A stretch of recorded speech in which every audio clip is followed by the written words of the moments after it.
20h, 21h, Jacques Pradel sur RTL. l'heure du crime. Et bonsoir à toutes et à tous, très heureux de vous retrouver pour une nouvelle édition de l'heure du crime, une émission qui a été préparée comme chaque jour par Justine Vignot avec Émilien Vinet. Et aujourd'hui, c'est Vivian Lecuivre qui est à la réalisation technique de cette émission consacrée à l'affaire Grégory. Alors vous allez dire, encore l'affaire Grégory. On va faire le point dans un petit instant parce qu'il s'est passé encore des choses dans l'instruction actuelle. Vous savez que ça a été quand même la nouvelle de l'année 2017, la mise en examen de 3 personnes pour enlèvement suivi de mort, Muriel Boll et ceux qu'on appelle les époux Jacob. Mais non, ce n'est pas une émission de plus sur l'affaire Grégory. Nous avons consacré un certain nombre d'émissions à l'actualité. Là, on va faire ce soir un retour aux sources grâce à un éclairage très original qui est celui de mon invité Thibaut Solano. Bonsoir. Bonsoir Jacques. Vous êtes journaliste et vous venez de publier aux éditions Les Arènes La Voix Rauque. Alors il faut savoir que La Voix Rauque, c'est une allusion directe à l'affaire Grégory puisque l'un des corbeaux, en tout cas, est décrit par ceux qui ont reçu ces appels téléphoniques au tout début de l'affaire, c'est-à-dire largement avant 1984, comme quelqu'un, un homme ayant une voix particulièrement rauque et très remarquable.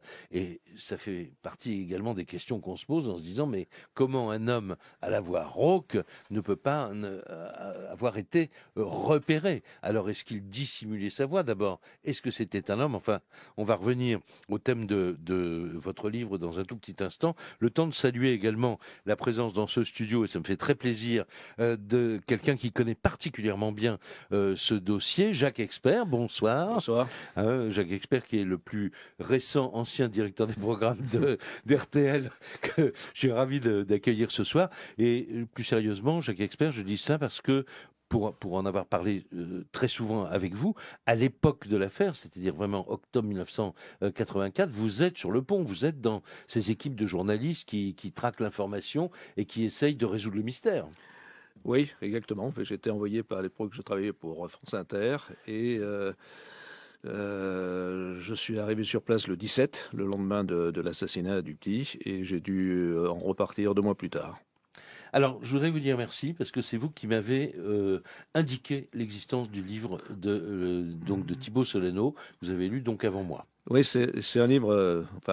L'auteur est là, donc il va être content d'entendre ce que je vais dire.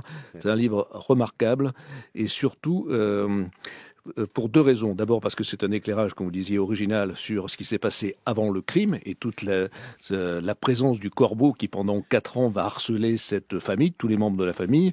Et c'est d'autant plus remarquable, et je pense qu'on y reviendra, c'est parce que vous étiez enfant, je ne sais même pas si vous étiez né en 84. Si vous avez vu, j'avais 1 an. Et votre travail, moi pour avoir connu tous les gens dont vous parlez, la description psychologique et physique presque, enfin physique et psychologique que vous faites de tous les personnages de cette affaire est d'une justesse incroyable, comme si vous aviez été avec moi il y a 32 ans ou 34 ans maintenant sur les bords de la Vologne. Alors, beaucoup. Qu'est-ce qui vous a fait démarrer sur cette histoire, Thibaut Solano?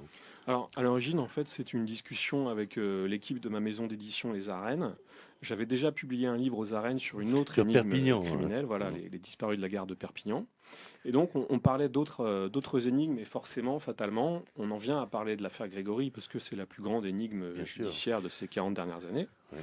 Et au départ, j'étais un peu comme vous, ce que vous avez dit au départ, c'est-à-dire que j'ai pensé qu'il y avait déjà beaucoup de choses écrites. Est-ce qu'il y avait quelque chose de plus à dire? On connaît tous l'horreur du crime, l'assassinat de Grégory Villemain. On connaît dans les grandes lignes le fiasco judiciaire qui a suivi. Mais on connaît beaucoup moins ce qui s'est passé avant. Bien sûr. Le passé de la famille, les secrets de la famille Villemain. Et puis surtout, ces quelques années, de 1981 à 1984, pendant lesquelles un mystérieux corbeau, ou plusieurs mystérieux corbeaux, ont harcelé la famille Villemain et ont même annoncé 1 an et demi avant le crime à venir. Oui. Voilà, c'est pour ça que je posais la question, comment est-ce qu'on passe des menaces au passage à l'acte, en fait, c'est-à-dire à la mort réelle, concrète de cet enfant à laquelle personne ne croyait qu'il mettrait ces menaces à exécution. Alors, quand on ouvre ce livre, on fait connaissance avec cette famille. Alors, il y a le premier cercle, puis il y a les cousins, et puis il y a les amis, il y a les proches, etc. Et puis, il y a quelque chose que vous notez, qui est que ça commence d'abord, on va dire qu'il y a un appel en 1980, je crois. 81. Hein 81. 81. Et que très rapidement, Jean-Marie Villemain et Christine Villemain sont parmi les premières cibles. La principale cible, ça sera Albert, on va en parler après, c'est le père de Jean-Marie et de ses frères, hein, Jackie, Michel et les autres. Bon, mais Jean-Marie est déjà ciblé dans un appel téléphonique à ce moment-là. Absolument. Alors en fait, c'est difficile de dater précisément le premier appel du Corbeau. On sait qu'au premier semestre de l'année 1981, il y a plusieurs appels silencieux qui sont donnés chez les grands-parents de Grégory, Albert et Monique, mais c'est difficile de les attribuer au Corbeau parce que c'est silencieux. Mais le premier appel parlé, il survient en septembre 1981 et il est donné au domicile de Jean-Marie et Christine Villemain. C'est l'appel d'une femme d'ailleurs. Qui chante. Qui chante, absolument. Ouais. En fait, si vous voulez qu'on le raconte, c'est Jean-Marie Villemain qui décroche le téléphone, il est minuit, et il entend d'abord une musique, un disque qu'on passe à côté du combiné. Ouais. Et c'est une chanson qui est à la mode, un peu paillarde, qui s'appelle Chef, un petit verre, on a soif. Ouais. Et au début, ça le fait plutôt rire. Et puis, il s'aperçoit qu'il y a une voix de femme qui chante les paroles, mais un peu en décalé, un peu en retard. Ouais. Il essaye de nouer un dialogue, mais il n'y arrive pas. La femme continue à chanter. Et il y a deux appels. Il raccroche, excédé. Ça rappelle ouais. Nouvelle chanson, encore cette voix féminine. Il essaye encore d'établir un dialogue, et au lieu de parler, cette femme se met à rire. Mais un rire... de façon hystérique, vous dites. Voilà, hystérique, ouais. Comme si c'était une folle au bout du fil, en fait. Ouais. Et en fait, Jean-Marie Villemain ne sait pas trop sur quel pied danser, justement. C'est-à-dire, est-ce que c'est une blague ou pas? En fait, c'est le premier appel d'une longue série de plus en plus effrayante. Alors, évidemment, Jacques Expert, là, on est dans un événement qui se passe en 1981, et Thibaut Solano remarque que c'est cette année-là, et à cette période-là, que le téléphone a été installé chez les Villemain. Chez les Villemain. Ouais. Et pratiquement 10 jours après, c'est le premier appel, en fait. Absolument. Et ça démontre donc la proximité qu'il y a entre le Corbeau et les Villemain. Et d'ailleurs, ce que montre le livre de façon remarquable, c'est que le Corbeau, les gens qui appellent, il est parfaitement au courant des détails de la vie. C'est-à-dire, ils vont chez Auchan ou au Super U la veille, il va le lire. Il le sait, il sait tout. Ouais. C'est ça qui est exceptionnel, ce qui prouve qu'il y a une proximité, en tout cas, entre le Corbeau, ouais. Donc au final, l'assassin de Grégory, ouais. et la famille, clairement. Voilà, et en plus, il y a, alors ça c'est très dramatique évidemment, cette expression, chef, oui. Qu'on va retrouver à la fois dans la lettre de revendication du meurtre du petit Grégory et dans un appel téléphonique qui sera passé au frère de Jean-Marie Villemain, qui dit, voilà, je me suis vengé, le chef, j'ai tué le fils du chef. J'ai tué le fils du chef, etc. Un appel qui est douteux.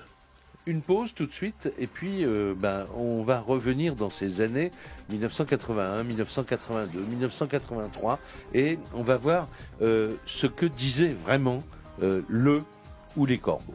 20h, 21h, l'heure du crime. Jacques Pradel sur RTL. 20h, 21h, l'heure du crime. Jacques Pradel sur RTL. Grégory, l'affaire, avant l'affaire, ce soir à la une de notre émission, le livre de Thibaut Solano qui vient de paraître aux éditions Les Arènes, La Voix rauque, on en parle avec lui et avec Jacques Expert qui à l'époque était sur le terrain, et c'est très intéressant d'avoir ces deux regards, ces deux éclairages. Et concernant Thibaut Solano, vous l'avez rappelé tout à l'heure, vous aviez 1 an ou 1 an et demi à l'époque des faits, mais vous êtes reparti dans cette plongée plongée profonde, si j'ose dire, dans les racines de cette affaire, et justement avec un œil tout à fait neuf, on ne pouvait pas trouver mieux, en fait. Alors, avant de parler on a dit il y a un instant que l'une des toutes premières victimes du Corbeau, une des cibles en tout cas, c'est Jean-Marie Villemain. L'autre cible, ça va être son père, Albert. On va en parler dans un instant. Mais avec tout ce que vous expliquez sur le contenu de ces lettres, sur les détails intimes que révèle le Corbeau, on ne peut pas ne pas se poser la question, mais où le Corbeau pouvait-il aller pêcher ces informations parce que même en observant une maison à la jumelle, on ne sait pas forcément un certain nombre de choses qui ont été dites dans des conversations privées au cours de repas, comme vous le racontez dans votre livre. Et cela éclaire d'une certaine manière une interview qui est très, très dure, parce que c'est 2 jours après le meurtre du petit Grégory. Le correspondant d'RTL à l'époque, Jean-Michel Bézina, recueille la première réaction de Jean-Marie Villemain, donc le père du petit garçon, et vous allez l'entendre dans son émotion quand même, il confirme « Je connais l'assassin ». Jean-Marie Villemain, vous êtes jeune, votre femme aussi. Est-ce que vous pensez pourquoi? Qui est-ce qui vous en veut à ce point? Je ne sais pas. Je peux pas savoir. Est-ce que vous avez une petite idée? J'en ai une, mais je la garde. La personne qui a appelé a dit le chef. Mais pourquoi? Vous êtes le chef? Le chef, il m'appelle le chef depuis que je suis passé agent de maîtrise, c'est tout. Mais c'est d'une manière gentille ou c'est méchant? Est-ce que vous avez des adversaires? Non. Non, j'en ai pas.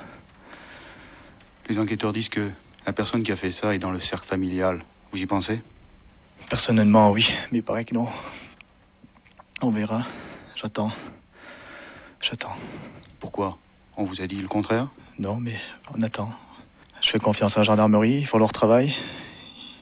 Ils font du mieux que possible. Je les ai encore vus ce matin, il n'y a rien de nouveau pour l'instant. Mais qu'est-ce qui pouvait vous en vouloir à ce point-là? On en voulait à votre réussite? Une réussite, il y en a beaucoup qui ont de la réussite comme ça.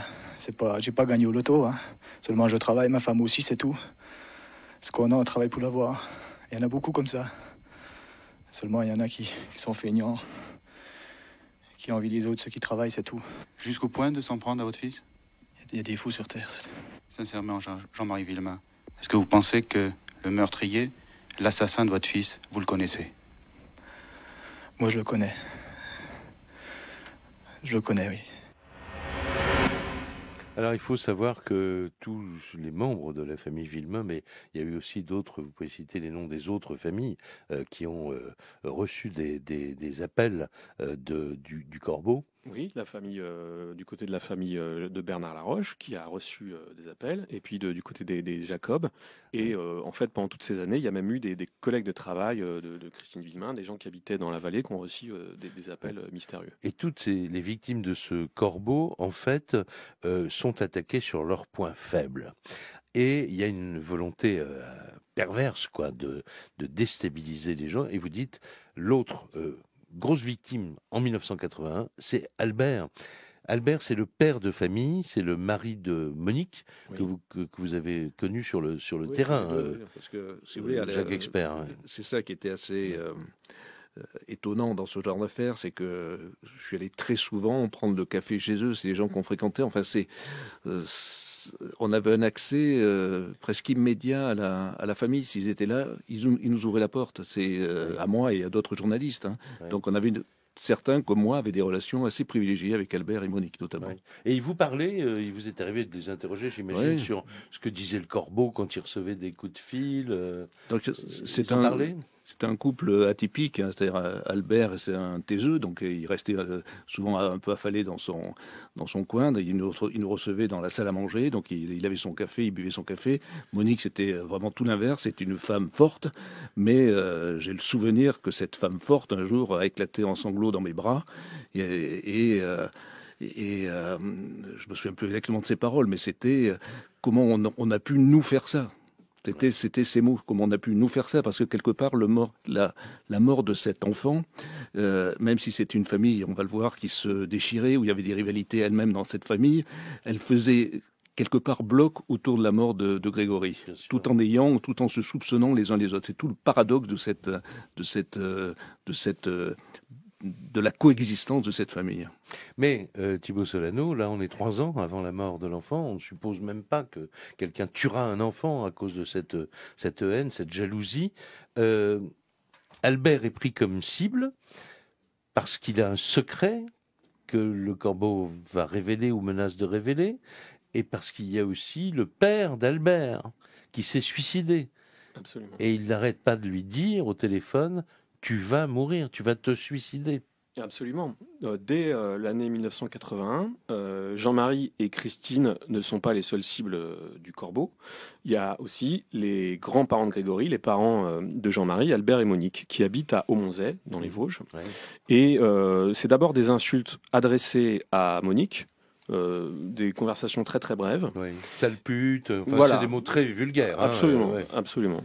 Ouais. Et par contre, le corbeau est un peu plus bavard quand il s'adresse à Albert. Et Albert, il va lui parler, il va l'attaquer sur son point sensible, puisqu'il attaque toutes ses cibles sur leur point sensible, et il va lui parler d'un secret de famille, qui est le suicide du père d'Albert, qu'on avait retrouvé pendu dans les bois, parce que sa femme était partie, et à la suite du départ de sa femme, il s'était pendu. Ce secret, évidemment, fait énormément souffrir Albert Villemain, et comme par hasard, le corbeau va taper sur ce même clou, et lui dire, tu te pendras, tu feras comme ton père, tu te pendras. Et une chose paraît certaine, c'est que ce corbeau n'attendait qu'une chose, c'était le suicide d'Albert Villemain. Voilà, et puis il y a un autre secret, mais ça on va en parler dans un petit instant. Jusqu'à 21h sur RTL, Jacques Pradel, l'heure du crime. RTL. La curiosité est un vilain défaut. Sidonie Bonnec, Thomas Hugues. Découvertes scientifiques et historiques, aventures exaltantes et destins extraordinaires. Qui a dit que la curiosité est un vilain défaut? On vous prouve le contraire tous les jours à 14h sur RTL. L'heure du crime. Jacques Pradel. Jusqu'à 21h sur RTL. Et les invités de l'heure du crime, les journalistes, ces deux journalistes en fait, Thibaut Solano pour son livre qui vient de paraître aux éditions des Arènes, La Voix rauque, qui revisite finalement les racines de toute l'affaire Grégory, l'affaire avant l'affaire, en tout cas avant le meurtre de ce petit garçon, et puis Jacques Expert qui donc à la fois était sur le terrain à l'époque, mais au-delà de cela, vous passionnez toujours évidemment pour l'affaire, quoi. Vous savez, quand moi je débutais dans le journalisme en 84, c'était ma première année, et quand on se retrouve à s'occuper d'affaires comme ça, c'est sûr que ça vous suit toute la vie, quoi. Parce que vous avez pensé, vous, à l'époque, Jacques Expert, qu'on allait finalement dans cette affaire qui était comparable à d'autres drames aussi qui se sont passés ailleurs en France, qu'on allait boucler l'affaire et voilà et la résoudre? Oui, évidemment. C'est-à-dire, ça paraissait, c'est dans un cercle tellement restreint, et en plus il y avait la conviction des gendarmes que l'affaire serait résolue assez vite. C'est d'ailleurs pour ça qu'ils n'ont pas investigué, qu'ils n'ont pas plus que sur les voies, etc. au début, etc. Ils étaient tellement persuadés que l'assassin était dans la famille qu'ils n'ont pas non plus poussé très loin l'autopsie de l'enfant, etc. C'est pour ça que on pensait que l'affaire serait résolue assez vite. Ça paraissait évident. Après, il y a eu des erreurs de procédure, etc., qui font qu'on est aujourd'hui dans ce petit marasme qui fait que 34 ans après, on ne sait toujours pas qui a tué l'enfant, même s'il y a des gens qui sont aujourd'hui inculpés pour ça. Absolument. Et comme j'ai dit tout à l'heure qu'on a fait un tout petit point sur l'actualité, vendredi dernier, effectivement, la chambre d'instruction de la cour d'appel de Dijon a examiné la demande de nullité des mises en examen de Muriel Boll et des époux Jacob. On sait maintenant, parce qu'il y a eu quand même je sais pas, plusieurs heures, de 9 heures au début de l'après-midi, l'audience a été très longue, et on sait maintenant que la Cour prendra sa décision le 16 mai. Et les avocats de Muriel Boll, qui elle est toujours depuis début août assignée à résidence dans la Nièvre, ont également plaidé vendredi pour que la chambre d'instruction autorise Muriel Boll à rentrer chez elle dans les Vosges, et cette décision, elle sera prise, elle a déjà été rejetée en fin janvier, je crois, et cette décision sera prise le 25 avril, donc dans quelques jours. Voilà. Alors, maintenant, et j'avais toujours Thibaut Solano en tête en lisant votre livre, ces phrases d'un certain nombre d'enquêteurs qui nous arrivent de rencontrer professionnellement pour préparer des émissions et qui disent souvent mais on savait que l'auteur était dans le dossier, quoi. C'est incontestable dans cette affaire. Oui. Le nom de l'auteur, il est dans un procès-verbal, Absolument. Il est Il fait partie des personnes qui ont été entendues dans cette enquête, parce que, comme Jacques le disait, on est dans un vase clos. On est dans un village, quelques villages. On est dans des histoires de famille qui concernent en fait 2 familles, les Villemain et les Jacob, famille du côté de la grand-mère de Grégory. Et donc, forcément, les Corbeaux et donc à mon avis l'assassin se trouve dans ce cercle assez restreint. Voilà, et en plus de ça, la moitié des gens d'une famille travaillent dans une entreprise, une usine, les autres dans une filature, et en même temps il y a cette jalousie lorsque quelqu'un est nommé contremaître. Le chef, ça vient de là, hein. Absolument. On appelle le chef, on va même l'appeler Giscard, je crois. Oui. Jean-Marie Villemain, quand il a été nommé contremaître donc dans l'usine de pièces automobiles pour laquelle il travaille, voilà, et puis les autres qui travaillent à la filature, c'est Bernard Laroche qu'on connaît, qu'on appelait Popov, hein, je crois, à l'époque. C'est un peu soviétique. Voilà, parce qu'il était syndicaliste, CGT, etc. Et puis voilà quoi. Donc on n'aime pas les chefs. Tu gagnes plus que moi. On reparlera tout à l'heure peut-être du rôle très important dans le déclenchement du passage à l'acte de ce salon en cuir acheté par Jean-Marie Villemain, des 2 voitures pourtant d'occasion achetées dans un casse, mais enfin bon voilà, ils ont plus d'argent que d'autres, quoi. Absolument, oui, le corbeau fait irruption dans la vie des Villemain au moment où Jean-Marie Villemain bénéficie de cette promotion et il devient chef, en fait surveillant. Mais il faut aussi se remettre dans le contexte. Début des années 80, la gauche arrive au pouvoir. Beaucoup prennent ça un peu comme une revanche sociale. Et donc, on est plutôt communiste, on est plutôt socialiste, au moment de voter en tout cas. Et on n'aime pas trop les chefs, on n'aime pas trop l'argent non plus, et on n'aime pas ceux qui montrent qu'ils ont de l'argent. Or, Jean-Marie Villemain a un rapport décomplexé à l'argent. Il travaille dur, on entendait son témoignage tout à l'heure, donc il estime tout à fait mérité de gagner cet argent et il en profite. Voilà. Alors maintenant, l'autre secret de famille. Le premier secret, c'était le père d'Albert, donc le père de la famille des frères Villemain. Son père s'est suicidé. Le corbeau lui dit: tu vas te suicider aussi, tu vas te pendre. Et puis, il y a un autre secret de famille. Et ce secret de famille-là, quel est-il ? Alors, il concerne le premier enfant des Villemain, l'aîné, qui s'appelle Jackie. Jackie, en fait, sa vraie mère, c'est bien Monique Villemain, mais Albert n'est pas son père. C'est ça le secret, qui va se savoir assez tardivement dans la famille, à la fin des années 70, et c'est là qu'on va d'ailleurs le surnommer le bâtard. Et ce secret va être utilisé ensuite par le corbeau pour à la fois faire pression sur Monique, parce que Monique a eu donc cet enfant avec un homme avec qui elle n'est restée que quelques mois et qui a disparu. Et elle s'est mariée avec Albert enceinte. Elle a rencontré Albert, elle était enceinte, et elle s'est mariée avec lui, elle était enceinte.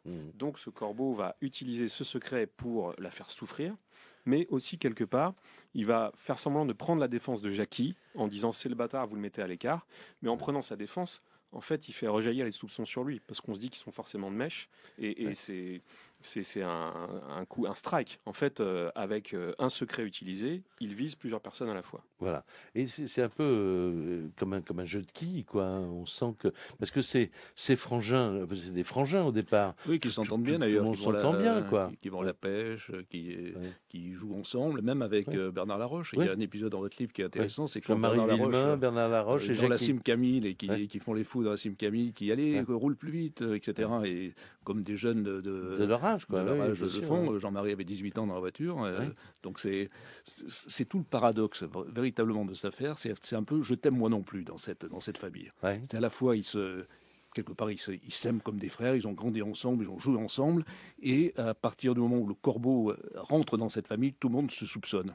Tout le monde finit par se détester tout en se retrouvant. Ils se retrouvent pour essayer de savoir qui est le corbeau. Ils font des écoutes en permanence. C'est lui, c'est pas lui, etc. Et ils soupçonnent Jackie et sa femme Liliane, qui ont été notamment accusés et soupçonnés par la famille d'être les corbeaux. Voilà. Et Liliane, on n'en a pas parlé, donc il faut parler des femmes. Ginette, Liliane, les autres. Liliane, parlez-moi de Liliane d'un mot avant la pause. Oui. Parce que son père va être soupçonné aussi d'être le corbeau. Absolument. Il faut savoir que pendant la période de harcèlement, ce sont Jackie et Liliane qui sont soupçonnés. Donc Liliane, c'est la femme de Jackie, donc la femme du bâtard. Ouais. Et elle n'est pas aimée dans la famille parce que c'est quelqu'un qui a du caractère. Justement, certains l'accusent d'être hystérique. Mais c'est à mettre en perspective avec une certaine vision de la femme aussi qui accourt dans cette société-là. Et donc, ils vont servir de coupables idéal, parce qu'on va penser que puisqu'ils ont des choses à reprocher à Albert, aux grands-parents et même aux fils qui ne les aiment pas, on va penser que c'est eux qui s'amusent à harceler toute la famille. Oui, bien sûr. Et juste pour l'anecdote, Liliane dont on parle avait un toc. Un petit toc, parce que moi j'allais souvent chez eux, j'avais une relation assez privilégiée avec Jackie, le toc de l'aspirateur à main. Donc elle se promenait ils avaient une grande maison à Granges, avec un petit aspirateur à main, donc vous parliez, vous étiez dans le salon, assis, vous buviez une bière, quelque chose comme ça, et tout à coup elle se levait, elle vous passait l'aspirateur à main sur les vêtements, elle se rasseyait, puis 10 minutes plus tard, elle reprenait ce petit toc, ce toc. Alors, dans un petit instant, on va parler d'autres événements qui ont eu lieu parce que on a l'impression comme ça qu'il y a eu d'abord des coups de fil, puis ensuite des lettres anonymes, et puis ensuite ce meurtre. Mais en fait, il y a eu une tentative d'intrusion physique dans la maison des Villemain, alors que Jean-Marie était à l'usine et que Christine était à la maison. Et de ça, j'aimerais bien qu'on parle dans un tout petit instant. Jacques Pradel, l'heure du crime. Jusqu'à 21h sur RTL. Retour de l'heure du crime, Jacques Pradel sur RTL. Alors on parle donc de l'affaire avant l'affaire, de ce qui se dit au téléphone, et puis aussi ce qui va se dire dans des lettres anonymes, parce qu'il y a aussi une bascule à un moment. Alors, vous supposez, Thibaut Solano, c'est comme ça que je l'ai compris en lisant votre livre, que à un moment, d'ailleurs, on va entendre dans quelques instants le témoignage d'un gendarme qui, lui, connaissait l'existence de ces coups de fil anonymes, etc., qui s'y était intéressé, mais sans plus, parce que il nous l'a redit par téléphone. Il l'a dit il y a quelques jours à Justine Vignot, qui l'a joint par téléphone. En fait, rien ne laissait supposer que tout ça pourrait déboucher sur un crime. C'était une histoire villageoise, quoi. Alors, si j'ai bien compris, vous dites, le corbeau, quelque part, s'est dit, un jour ou l'autre, ils vont piéger les lignes de téléphone, où il savait que les lignes allaient être piégées, et il est passé à l'écrit. Absolument. Alors, en fait, c'est qu'il y a eu une enquête de gendarmerie au bout d'un an de harcèlement, 1 an et demi, et cette enquête a piétiné. Arrivé au printemps 1983, au début d'année 1983, les gendarmes ont décidé de mettre sur écoute certains appareils téléphoniques. Ouais. Le problème, c'est qu'avant même de vraiment le faire, ça se savait déjà dans tout le village. Voilà, il en parle. On va l'écouter si vous voulez bien. On va écouter Pierre Ferru, donc. Alors Pierre Ferru, il est aujourd'hui en retraite. À l'époque, il était commandant de la brigade de gendarmerie de Corcieux jusqu'en 1985. Et en 82, il entend parler dans le village d'un mystérieux corbeau qui terrorise notamment un couple. On lui parle du couple Monique et Albert Villemain. Il entre en contact avec eux. Il les convainc de déposer une plainte, ce qu'ils refusent au départ. Mais bien sûr, et il l'a confirmé au cours de cette conversation téléphonique avec Justine Vignot, il était loin d'imaginer la tournure qu'allait prendre l'affaire. J'ai entendu parler par je ne sais pas qui, qu'il y avait un couple qui était victime de harcèlement. Et c'est moi qui est allé les voir. Mais ça faisait 1 an que ça s'est déroulé, ça. Les premiers coups de fil sont apparus en 1981. J'ai eu écho de l'affaire en 82. J'ai fait mon enquête en 83, puis il s'est rien passé, en définitive. Ils étaient harcelés au téléphone, Ils se plaignaient, par exemple, ils étaient livrés en fioul alors qu'ils n'avaient pas commandé. Pourquoi n'ont-ils pas contacté la gendarmerie plus tôt? Vous connaissez pas les Vosgiens? Ben moi je les connais, j'ai exercé 10 ans là-bas et ils se confient pas comme ça, quoi. Et quelle procédure avez-vous mis en place une fois que Monique et Albert Villemain ont déposé plainte? J'avais mis un système en place. Le corbeau pouvait appeler, qui raccroche ou qui raccroche pas. Du moment que Monique ou Albert Villemain ne raccrochaient pas, il était toujours en ligne. Donc c'était la solution de facilité. Puis ça pouvait pas en être autrement, quoi. Mais le problème, c'est que ils avaient recours à leur fils Michel qui habitait à côté. Ils les prévenaient. Mais le problème, c'est que tout le monde a bavé, quoi. Hein. Tout le monde a parlé. Hein. La grand-mère a parlé, Michel a parlé, et puis le corbeau s'est méfié, puis ils ont pu téléphoner, tout. Et donc là, tout s'est arrêté. Là, c'est apparu des lettres. C'est des lettres que j'ai dû joindre à la procédure. Hein. C'est le corbeau qui, il a semé la zizanie dans la famille, quoi. Hein. J'ai fait écrire toute la famille Villemain parce qu'il donnait des détails. Ils ne pouvaient pas le faire, ne pas le connaître. Et donc je leur ai dit aux enfants Villemain, c'est un de vous ou c'est quelqu'un qui vous connaît très bien. Par exemple, ils savaient que tous les rendez-vous qu'ils avaient, comment ils travaillaient, avec quelle équipe ils étaient. Ils savaient trop de choses comme ça. Hein. Quel était votre pressentiment à l'époque? À l'époque, c'était Grégory qui est toujours vivant. Moi, je travaillais pour des coups de téléphone anonymes, c'est tout. Hein. Moi, j'ai jamais pensé qu'il allait tuer le gamin. Hein. Je dirais pas c'est un plaisantin, mais c'était un gars ou une femme hein, qui voulait du mal. Puis c'est tout. Je n'aurais jamais pensé qu'il allait tuer le gamin. Hein. Est-ce que les grands-parents de Grégory avaient une idée de l'identité du corbeau? Je sais pas.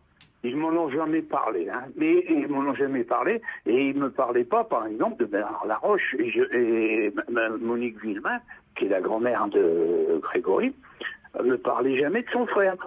Et elle me cachait des choses, ou alors elle citait pas, je sais pas. Hein. Est-ce qu'aujourd'hui, plus de 30 ans après les faits, vous avez une intime conviction? Ah oui, oui. Mais mon intuition et mon avis est la bonne, mais je vous la dirai pas. J'aimerais vous dire qu'on va le savoir, mais je ne crois pas qu'on va le savoir. Thibaut Solano, vous connaissez son Je connais son intuition. Oui. Bon, mais il ne veut pas la révéler. Il ne veut pas la révéler, alors on va respecter ça. Il ne peut pas la révéler. Il ne peut pas la révéler. Ouais. C'est quand même un ancien gendarme.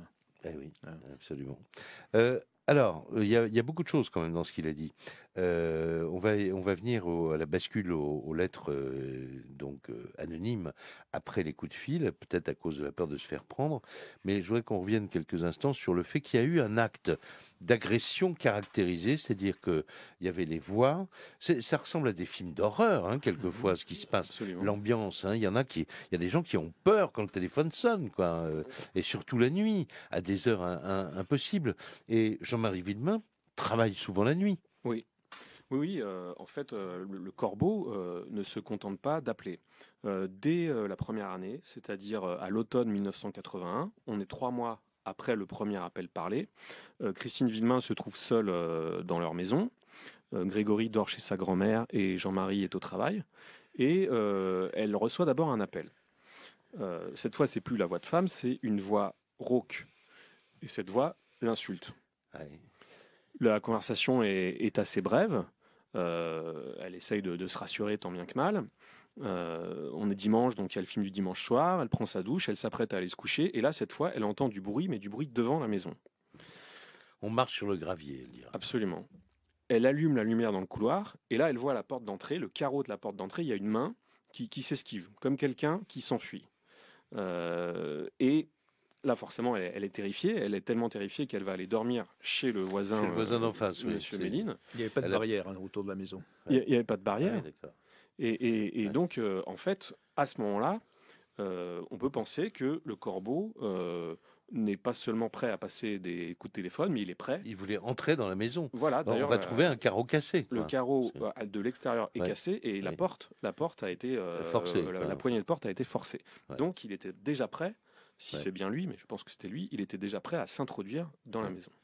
Et ça correspond aussi, Jacques Expert, on peut en parler 2 secondes parce que je sais que on en a parlé, vous connaissez cette partie de l'affaire, c'est quand il y a un coup de fil à l'usine où un collègue de travail de Jean-Marie Villemain lui dit « je te passe quelqu'un » et la conversation va durer très longtemps, au cours de laquelle cet homme, celui que vous appelez le gars, il n'y a jamais le mot corbeau dans non, le livre. Parce que la famille ne l'utilise pas. Parce que les gens disent le gars. Là, le gars, il dit on va violer ta femme, quoi. Oui. Et d'ailleurs, Jean-Marie a immédiatement rentré chez lui, il a foncé chez lui à ce moment-là. Parce que on ne se rend pas compte du calvaire de cette famille qui a duré 3 ans et qui s'est terminée en enfer. On s'en rend compte justement en lisant le livre de Thibaut. On n'imagine pas, en tout cas, ce qui a été ce huis clos terrible. On se retrouve dans un tout petit instant après une nouvelle pause. Jacques Pradel, l'heure du crime. Jusqu'à 21h sur RTL.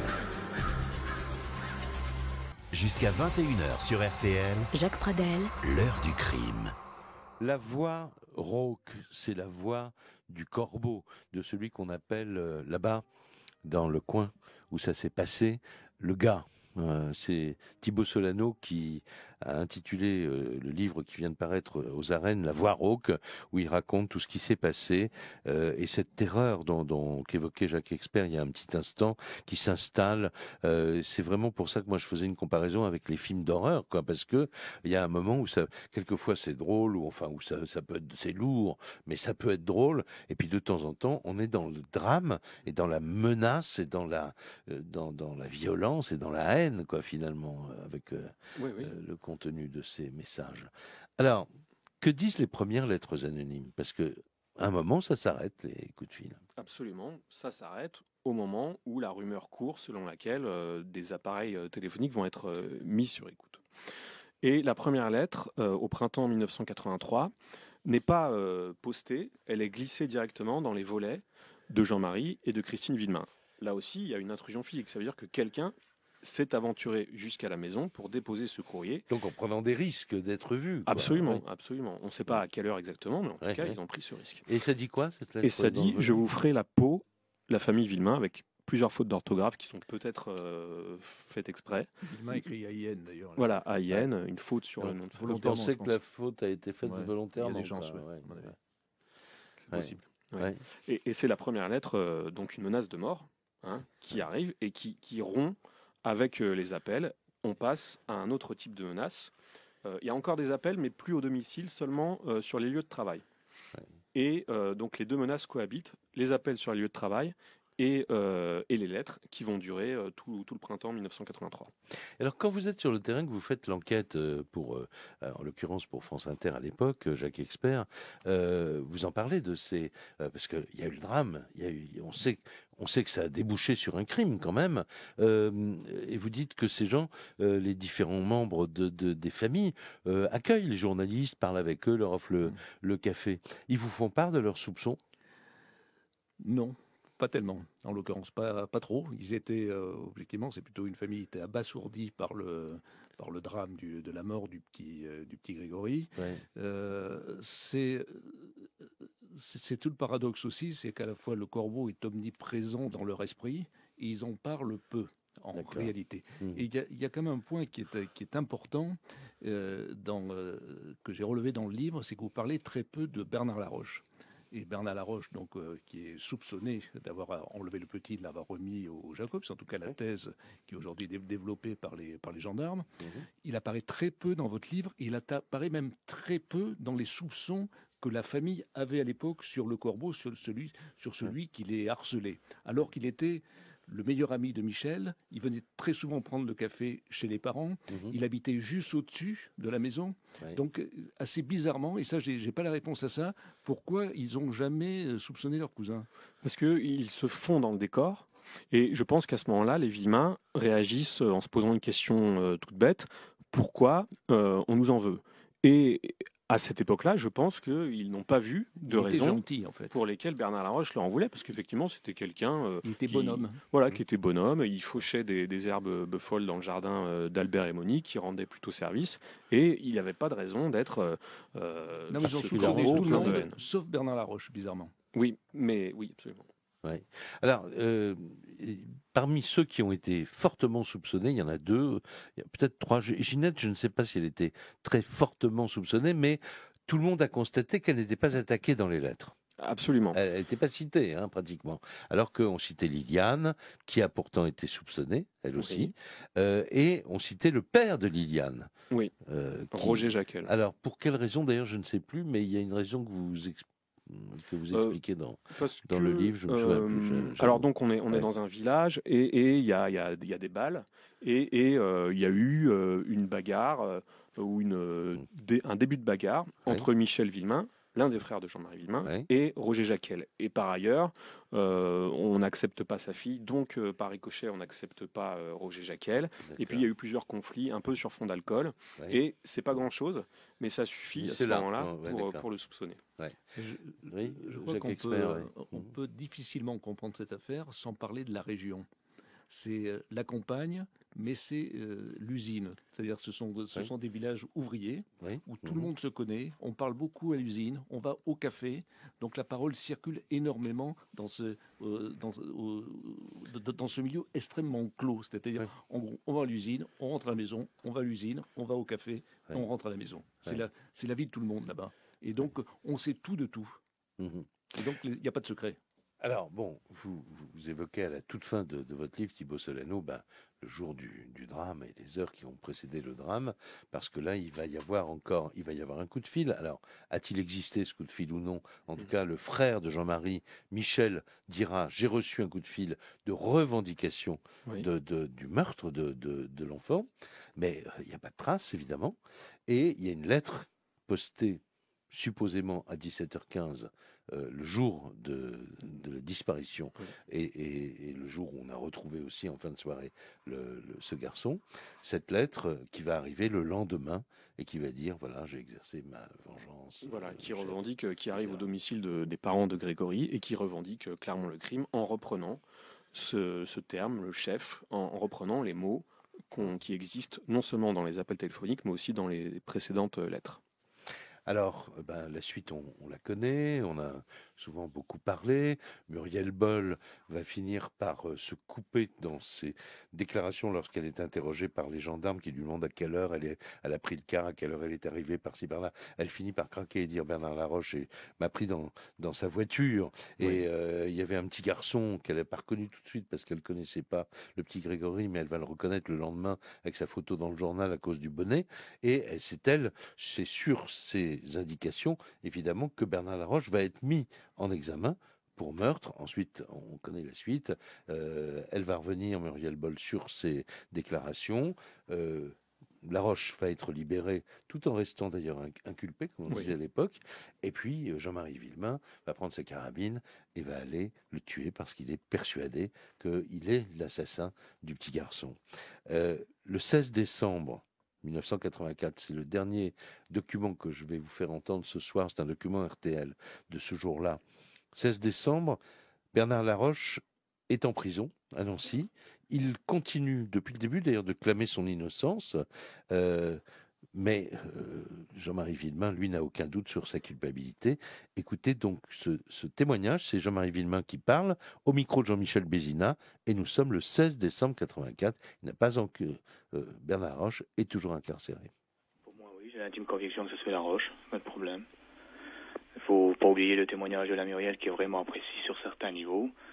Et puis le témoignage de la Isabelle qui dit que Muriel a vu Laroche jeter un sac bleu à la Volonne. Et puis un témoignage qui n'est pas tellement important, mais pour nous compte quand même, c'est que il y a Marie-Rose, la sœur de Marie-Ange, qui a quand même dit sous PV qu'elle ne comprenait pas le comportement de sa famille. Dans une affaire comme ça, elle ne cherche pas à savoir la vérité. Mais Bernard Laroche, il vous en voulait? Il n'a pas à m'en vouloir, j'ai jamais rien eu avec. Est-ce que vous pensez que quelqu'un l'a poussé à commettre l'irrémédiable? Moi, personnellement, je pense qu'on a dû le guider sur un cap, oui. Est-ce que vous n'êtes pas un petit peu irrité que l'on désigne un petit peu du doigt maintenant votre épouse? C'est pas normal, mais de toute façon, il fallait s'y attendre parce que, en dehors de Laroche, ma femme comme alibi, qu'est-ce qu'elle a? Elle n'en a pas. À part les 3 personnes qui l'ont vu monter. Et puis, l'alibi qu'elle avait, c'était le gosse. Mais maintenant, elle l'a pu, c'est pas lui qui va revenir pour dire ce qu'elle a fait. Vous serez tranquille quand? Quand je saurai toute la vérité. Et cette vérité, selon vous, elle est de quel côté? vers vos frères, vers vos sœurs ou vers d'autres personnes? La vérité est dans la famille, de toute façon. Je ne veux pas donner de détails, mais la vérité est dans la famille, sûr. Voilà, l'émission est maintenant terminée. Je vous remercie beaucoup Thibaut Solano et Jacques Expert d'avoir accepté notre invitation. La voix rauque, c'est le titre de ce livre que je vous conseille vivement de lire. Il vient de paraître aux éditions Les Arènes et j'ai pas fini de vous en parler. L'heure du crime. Jacques Pradel. Jusqu'à 21h sur RTL.